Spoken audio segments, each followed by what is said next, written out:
जब उसका क्लाइंट रहता है क्रेडिट कार्ड की company, see credit card has a lot of details, right? You तुम्हारा बहुत कॉन्फिडेंशियल डिटेल अगर क्रेडिट कार्ड का नंबर पिन चला जाए किसी के पास, तो उसकी जो कोडिंग होती है, मान लो यूट्यूब पे तुमको कुछ एक्स्ट्रा ऐड करना है, कोई एक्स्ट्रा फीचर यूट्यूब के ओनर को ऐड करना है उस पे, तो उस एक्स्ट्रा कोई न्यू फीचर, मान लो व्हाट्सएप पे जो न्यू फीचर आया सीन और अनसीन, पहले नहीं था ये, बाद में व्हाट्सएप पे ये फीचर आया कि double blue tick means the message has been seen. Then you came with the option of deleting the message for both of them, for yourself. ये सारी चीजें बाद में ऐड हुई है ना व्हाट्सएप में, तो इन चीजों को बाद में ऐड करने के लिए जो जो फीचर्स चाहिए वो व्हाट्सएप का जो ओनर है वो उसकी कोडिंग कराता होगा ना कहीं से कोडिंग कराएगा तभी तो प्रोग्राम बनेगा तो वही जो चीजें ऐड की जाती हैं, ये कितना कॉन्फिडेंशियल है कि आप दूसरे को मालूम नहीं होना चाहिए। Imagine somebody working on your credit card details, a company, तो उस कंपनी के एम्प्लॉयज को टाइट करके रखना ये तो कंपनी की जिम्मेदारी है, वरना अगर किसी तरीके का कोई डेटा लीक होता है तो वो तो कंपनी बदनाम हो जाएगी वैसे, कि इसका ऑर्गेनाइज बहुत लाखों करोड़ों रुपए का टेंडर होता है ये सब। तो अगर अगर इस तरीके से दिया जाए, जैसे कि जब शुरू में ये कोर बैंकिंग आई थी, आपको पता है ना, पहले कंप्यूटर से सब लिंक्ड नहीं था, राइट? मैनुअल काम होता था। जब सीबीएस आया कोर बैंकिंग सॉल्यूशन, तो टीसीएस को भी एक कोर बैंकिंग के लिए प्रोग्राम डेवलप करने के लिए दिया गया था, टीसीएस के इंजीनियर्स वगैरह को। ठीक, तो ऐसा ही होता है। तो मान लो कि अगर कंपनी डेटा सिक्योरिटी पे काम करती है, तो ये बताने की जरूरत है क्या तुमको कि वो डेटा चोरी नहीं होना चाहिए? नहीं कितना कॉन्फिडेंशियल डेटा है वो कंपनी के लिए। साइबर सिक्योरिटी नहीं बोल सकती हो। मान लो कि तुम अंदर गई, सी वहां पे टिश्यू पेपर्स एंड ऑल ये सब भी अलाउड नहीं होते हैं, क्योंकि हर एस्पेक्ट से इस चीज को देखा जाता है। अगर विमेन एम्प्लॉइज गई और वो लिपस्टिक से टिश्यू पेपर पे कोड लिख करके बाहर लेके आ सकती हैं, आप पेन लेके जा सकते हैं, या पैर में, हाथ में, बॉडी में, कहीं भी आप जो दिखे ना चोरी करने के पर्पज से, you can get that data outside. Memorise करना पॉसिबल नहीं होता है। The whole day the work is so vast, it's not possible to remember the entire code. ठीक है, और इसका तो कोई ऑप्शन ही नहीं है ना कि आप मेमोराइज क्या कर सकते हैं। ओके, तो उन लोगों को फिर पेन ड्राइव तो छोड़ो, पेन भी अलाउड नहीं होता है। कंपनी के अंदर ही पेन दिया जाता है, आप दिन भर काम कीजिए और उस पेन को वापस सबमिट कीजिए। No mobile phones, there's a locker allotted, no mobile phones, only the landline of the organization will work. And if somebody has called you, the HR of that organization is also one kind of somebody you can listen to your calls and you can talk only over that phone. तो कुछ कुछ चीजें highly confidential होती है। कोई company कोई नया product launch करने वाली, उसके बारे में वो बहुत कॉन्फिडेंशियल मीटिंग में वो बात हुई कि हम इस डेट पे लॉन्च करेंगे और हमारा टारगेट है कि इस डेट को हम ये टारगेट हिट करेंगे। आपने अपने कॉम्पिटिटर को बता दिया, तो ये मॉरल टर्पिट्यूड है। आपको मालूम है ये चीज कि ये मॉरली गलत है और फिर भी आप कर रहे हैं। इन चीजों को कहा जाता है moral turpitude. So in these cases your gratuity can be forfeited either partially or wholly. Next,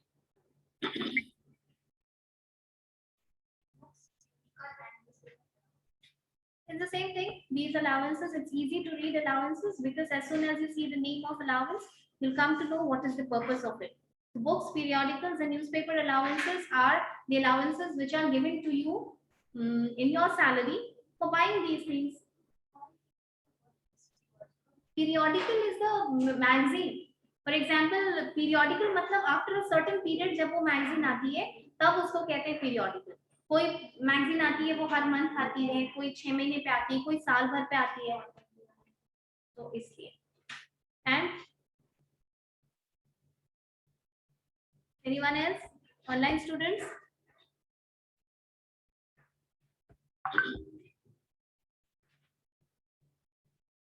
बताइए, कोई डाउट है? नहीं है तो अच्छी बात है, फिर टेस्ट में 100 में 100 आना चाहिए।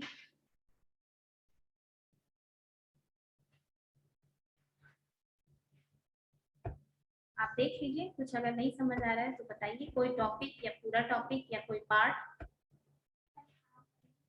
ILO is international labour organisation, ये एक लेबर ऑर्गेनाइजेशन है। हाँ, जिनेवा में है। ILO is in Geneva, yes.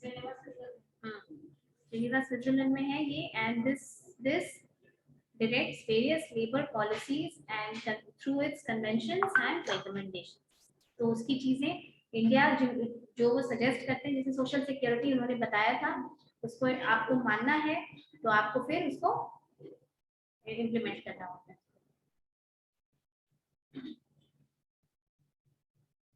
Others?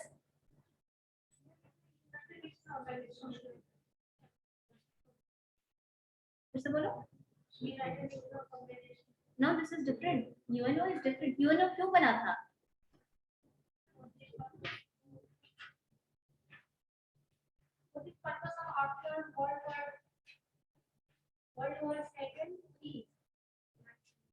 Yes, yes. UNO के पहले जो डिसॉल्विंग बॉडी थी, यूएनए को पहले जो डिसॉल्विंग बॉडी थी वो थी league of Nations.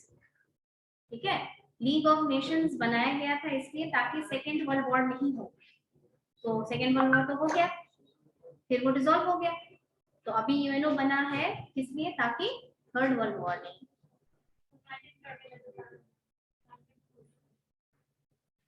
What is the forming age, forming year? I don't correctly remember it. But उसकी जो जितने प्रोग्राम्स हैं, economic, trade, UNCD, UNESCO, UNICEF, ये चीजें वहीं से स्पॉन्सर होती हैं। Means test is a test जिससे ये प्रूव होता है कि आपका इकोनॉमिक स्टेटस, हाँ, आपका इकोनॉमिक स्टेटस क्या है और आप सोशल असिस्टेंस लेने के लिए एलिजिबल हैं या नहीं।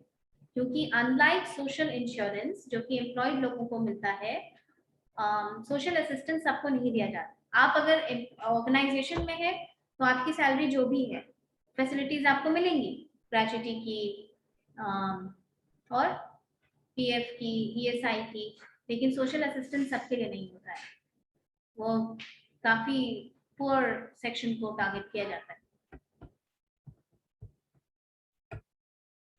एंड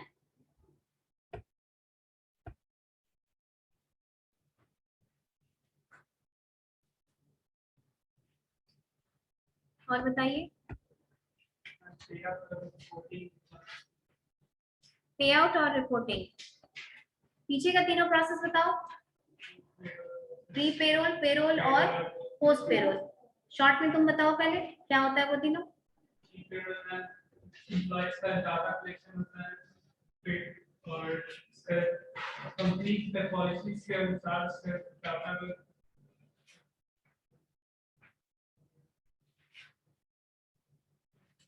ठीक है, बताओ, सही बोल रहे हो। प्लानिंग होती है, किस बेसिस पर वो पेरोल सैलरी बनता है तो प्रोवाइड किया जाएगा, पोस्ट पेरोल जो कि एसेंशियल एम्प्लॉयज के लिए होता है, फिर पोस्ट पेरोल उसका डाटा और इंफॉर्मेशन प्रोवाइड करता है, जैसे कि ईएसआई का पेमेंट वो सब प्रोवाइड नहीं किया जाता है। आपका ईएसआई का डिडक्शंस को उसके एप्रोप्रिएट जगह पे पहुंचाया जाता है, राइट? तभी तो रिसीट जनरेट होता है। ये सब आप खुद तो करते नहीं है, एम्प्लॉय करता है। That is why these things come under post payroll process. You are asking pay out and reporting. See, pay out and reporting are also the latter parts of latter processes of payroll management. Pay out का मतलब है finally salary तो बन गई payroll में, post payroll में receipt भी cut गया, सैलरी दी कैसे जाती है? Most of the organizations, they pay their salary in forms of bank transfer, cash or check, mostly bank transfer. Okay, mostly bank transfer.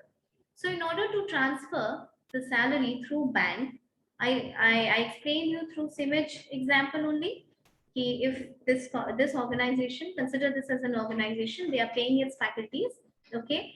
So before paying, they need to have my bank account details, they need to have my employee ID, they need to have all the details, and they need to have their account in the bank from which the salary is supposed to be processed, right? Say for example, they have their bank account in Bank of Baroda, then they should have the account and they should have sufficient balance in that account. Sufficient balance होना चाहिए ना उसमें पे करने के लिए. आप सोचिए कि इन्फोसिस में 2 लाख लोग काम कर रहे हैं, इंडिया में और अब्रॉड भी. अब 2 लाख लोगों का तो करोड़ों करोड़ रुपए की सैलरी होती होगी. तो उतना पैसा तो आपको as an employ make sure करना है कि हमेशा आपके अकाउंट में रहे, ताकि वो प्रॉब्लम ना हो, बाउंस ना करे, राइट? तो उनको बैंक अकाउंट होना चाहिए, उसमें इनफ फंड्स होना चाहिए, ताकि जब वो डायरेक्ट करें, जो कंपनी होती है वो डायरेक्ट करती है बैंक को कि हाँ 4 तारीख को क्या आज सैलरी प्रोसेस कर दीजिए, तो वो एनईएफटी ट्रांसफर से प्रोसेस कर देते हैं सैलरी, तो फिर सैलरी अकाउंट में आती है. ये हो गया पे आउट. और रिपोर्टिंग, रिपोर्टिंग चलो तुम ही बताओ, पार्टिसिपेट करो, क्या होती है reporting?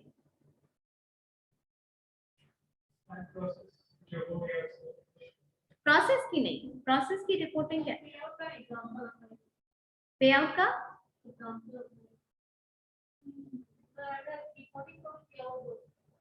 No, payout is giving out money.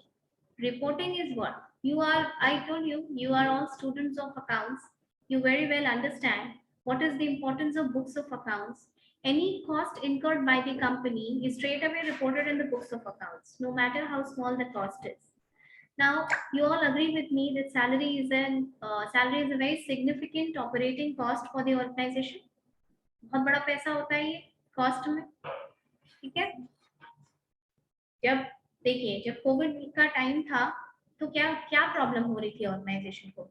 Fixed cost को तो आपको पेमेंट करना है, फिक्स्ड कॉस्ट तो पे कर ही रहे थे ना, कहीं का रेंट पे कर रहे थे, इलेक्ट्रिसिटी का चार्जेस पे कर ही रहे हैं, जो कि जहां तक फिक्स्ड रहती है वहां तक आप पे कर रहे हैं. अगर एक बल्ब भी नहीं जला रहे हैं तो भी आपने 2-3 महीने इलेक्ट्रिसिटी का हैवी अमाउंट पे किया. सोचो तुम कि इंफोसिस और टीसीएस ये सब कितनी बड़ी कंपनी है, इस तरीके की मार्केटिंग की कितनी बड़ी कंपनीज और ऑफिसेज बनते हैं जिसमें सेंट्रलाइज्ड एसी होता है, 7-7, 8-8 फ्लोर तक सेंट्रलाइज्ड एसी है. उसका अकेले का लाखों लाख रुपए का तो सिर्फ बिजली का बिल आता है, लाखों लाख रुपए का. कभी किसी बड़े ऑफिस में घुसना,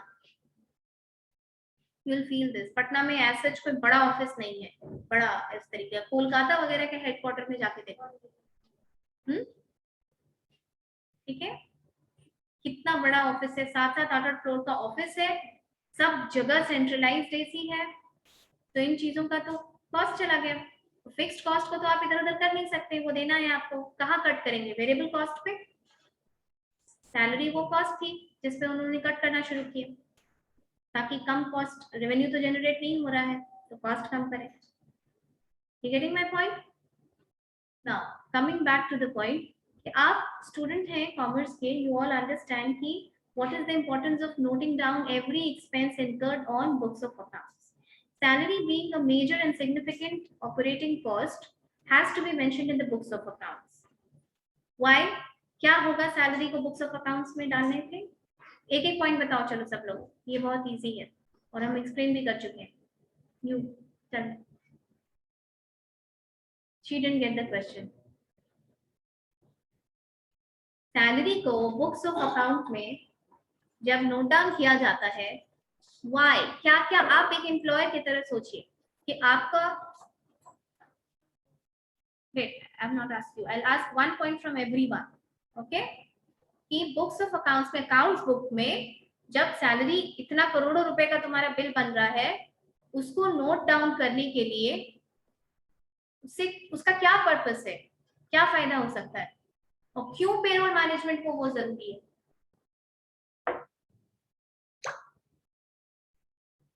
बताओ बताओ. वेट यू ऐसे ही सोच के बताओ, it's a common question. This has nothing to take so much of your technical brain into it.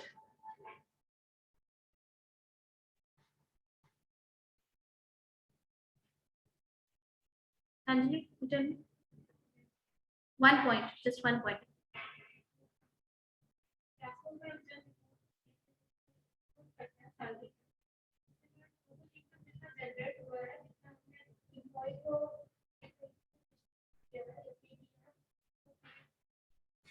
वो तो पता चल ही रहा है, वो वही तो कह रहे हैं कि पता चलेगा। उस पता चलने के बाद क्या करोगे, क्या पता चलोगे, बाकी क्या डिसीजन लोगे उससे? You tell me Khushi. 1 point okay, 1 point profit generated.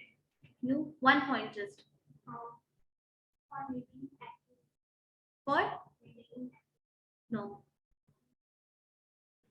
Okay wait, last तुम बताओ। Good, you labour turnover. Labour turnover क्या होता है? इतना भारी भरकम वर्ड बोल दिए तो क्या होता है लेबर टर्नओवर?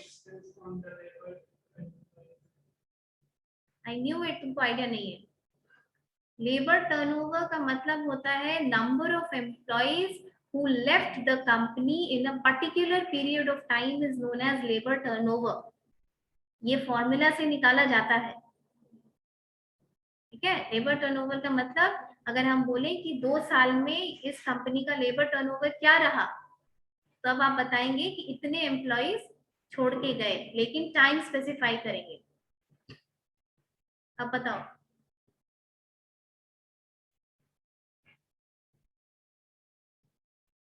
अच्छा तुम सोचो, सचिन तुम बताओ। Why looking so blank? और बोलो। क्वेश्चन ही आंसर है। अब सोचो 2 minute. So yes, you tell me. Expenses or the income? She said that profit. He also said that financial statement. उसके अलावा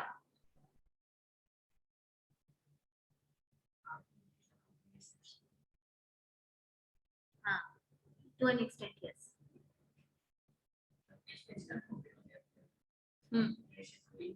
Very good, good. चलो दे रहा है दुरुस्त है। क्यों? लाइबिलिटीज को कम करना है। लाइबिलिटीज कंपनी को पता होती है कि लाइबिलिटीज कैसे कम किया जाता है। सी, आप लोग 2-3 चीज मिस कर रहे हैं। अकाउंट बुक में सैलरी का डिटेल्स देखो, ये तुम लोगों का कॉपी किताब वाला सिस्टम नहीं है कि हम एक क्वेश्चन लिए और अकाउंट बना दिए। कंपनी बहुत बड़ी होती है, बहुत ह्यूज होती है, वहां बहुत सारा काम चलता रहता है, वहां स्ट्रैटेजिक डिसीजंस लिया जाता है। तो ऐसा एज सच हर इंफॉर्मेशन टॉप मैनेजमेंट के पास तुरंत अवेलेबल हो ये जरूरी नहीं होता है। जब आप रिकॉर्ड दिखाते हैं तो कंपनी, तो वो रिकॉर्ड तो सेग्रीगेटेड भी रहता है, यानी कि लोकेशन वाइज आपने कितना खर्च किया, इस प्लांट के, इस पर्टिकुलर प्लांट या इस पर्टिकुलर ऑफिस में कितना खर्च जा रहा है। Generally not in office, generally plant या फैक्ट्रीज। आप सुने होंगे कि जैसे फोर्ड हटा लिया, क्यों हटा लिया? Of course that was running in loss. या कोई कंपनी अगर इलैबोरेट करना चाहे अपने आप को और उसको स्पेस नहीं है, वो अपना एसेट्स को मल्टीप्लाई करना चाह रही है, जैसे कि ये Sachin he said, in that case what happens, it will look into its book of accounts and have an assessment कि अगर हम ये चीज सोच रहे हैं तो इसमें इतना खर्च आ सकता है, और ये सैलरी वाला पार्ट तो मेरे लिए फिक्स्ड है। इतने एम्प्लॉयज काम कर रहे हैं, अगर उसको नहीं निकालना है तो इतने एम्प्लॉयज काम कर रहे हैं तो ये खर्च तो हम देंगे, उसके अलावा हम कॉस्ट पे करने की पोजीशन में हैं कि नहीं। You must have heard about factories withdrawing itself from places. यहाँ वाली फैक्ट्री बंद कर दिया, यहाँ वाली फैक्ट्री बंद कर दिया, क्यों किया? Because the cost incurred is higher than the revenue generated. You understand that? So company को स्ट्रैटेजिक डिसीजन लेने में भी सैलरी का अकाउंट हेल्पफुल होता है। या मानो देखो जनरली किसी भी जैसे फैक्ट्रीज वगैरह में काम करोगे तो प्रोडक्शन वालों को इंसेंटिव ज्यादा मिलता है, ज्यादा मिलेगा प्रोडक्शन वालों को। सेम पोस्ट पे भी अगर ज्वाइन करेगा ना तो प्रोडक्शन वालों का अगर सेम पोस्ट पे भी ज्वाइन किया तो उनका इंसेंटिव बढ़ते बढ़ते थोड़ा ज्यादा हो जाता है। That way an organisation can think कि हम अपने दूसरे डिपार्टमेंट के ऊपर और फोकस कर सकते हैं कि नहीं, अगले साल हम इनको ज्यादा इंसेंटिव दे सकते हैं कि नहीं, या अगर हम बहुत ज्यादा दे रहे हैं तो हम उसको कट करने का स्कोप रखते हैं कि नहीं, अगर प्रॉफिट हो रहा है तो कैन वी गिव बोनस और not, do we need to shut plant at some place and take out money from that plant which is running in loss, it's a sick unit of my company, and invest it in better in multiplying my assets from where I can expect more revenue generation. Getting my point? ये चीजें important होती हैं। Plus financial statement बनाने में जो साल के अंत में बनती है, ये इंपॉर्टेंट होता है कि आप सैलरी के बारे में भी बताइए, उससे एक अच्छा मैसेज जाता है बाहर लोगों को। कंपनी अपना शेयर्स बाहर करती है ना, इन्वेस्टर्स क्या देख करके खरीदते हैं? शेयर्स देखते हैं, तो ये भी देखेंगे फ्यूचर प्रोस्पेक्ट की कंपनी अच्छा करने वाली है कि नहीं करने वाली है। There are lot of aspects to it. Okay, next, anything else?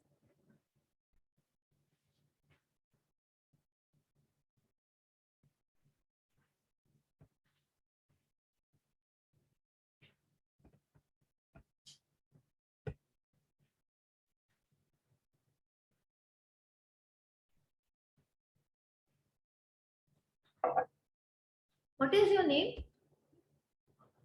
Akash. Okay. Rahmatullah Ansari is another boy who used to sit here, right? ठीक है, और बताइए।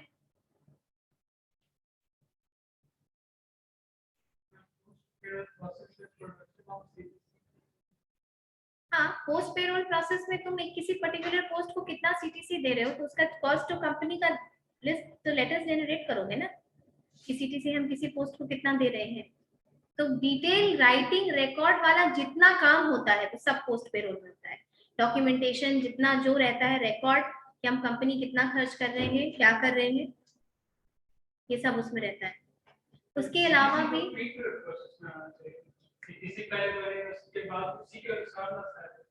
हाँ, लेकिन रिकॉर्ड जनरेशन तो पोस्ट पेरोल करती है ना। यू अंडरस्टैंडिंग माय पॉइंट कि सैलरी स्लिप का जनरेशन कौन करेगा? Post payroll.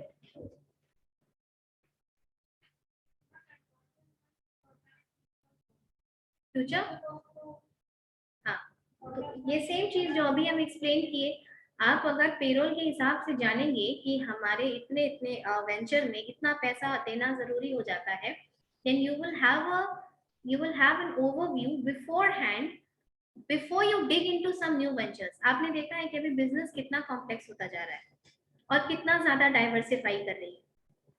हर एक न्यू फीचर बिजनेस में ऐड किया जाता है कि कैसे वो कस्टमर्स को अपनी तरफ लॉयल बनाए, क्योंकि इतना ज्यादा ऑप्शंस आ जाने से क्या होता है कि कस्टमर की लॉयल्टी घट जाती है ना। हम लोगों को जहाँ वही क्वालिटी सस्ते दाम में मिलेगा हम लोग तो शिफ्ट कर जाएंगे। एज अ कंज्यूमर कौन ज्यादा पैसा प्राइस पे करना चाहता है?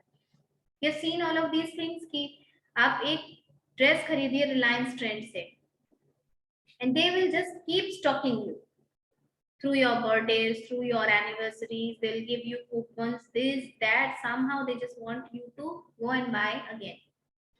And it's less of a thank you message, it's more of a stocking message. You just search something on Myntra and they'll follow you on every possible platform. होता है ना ये चीज? आप एक चीज माइक्रोफोन अगर आप फ्लिपकार्ट से बस सर्च कर लीजिए, उसके बाद आप फेसबुक खोलिए, वहां माइक्रोफोन दिखेगा आपको। आप जिस जहां पे इसको डिजिटल मार्केटिंग कहते हैं, डिजिटल मार्केटिंग बहुत ज्यादा इलेबोरेट और बहुत ज्यादा डिमांड में है अभी के टाइम पे। Even they were accused of the charges कि देखिए बहुत सारा ऐप है जो हमारे फोन में काम तब तक नहीं करेगा जब तक आप उसको माइक्रोफोन का परमिशन नहीं देते। और ये चार्ज भी लगाया था, कुछ लोगों ने कंप्लेन किया कि हम लोग सिर्फ without searching anywhere we just stopped and microphone recorded it और अगले दिन से वो सारी चीजें हम लोगों को दिखने लगी। तो ये डेटा प्राइवेसी के ऊपर भी क्वेश्चन लग गया कि ऐसे तो बहुत सारी बातें होती है, ठीक है, this has not been proved, but people have been complaining regarding this कि माइक्रोफोन रिकॉर्ड करता है, माइक्रोफोन का परमिशन मांगता है ना बहुत सारे ऐप, like that.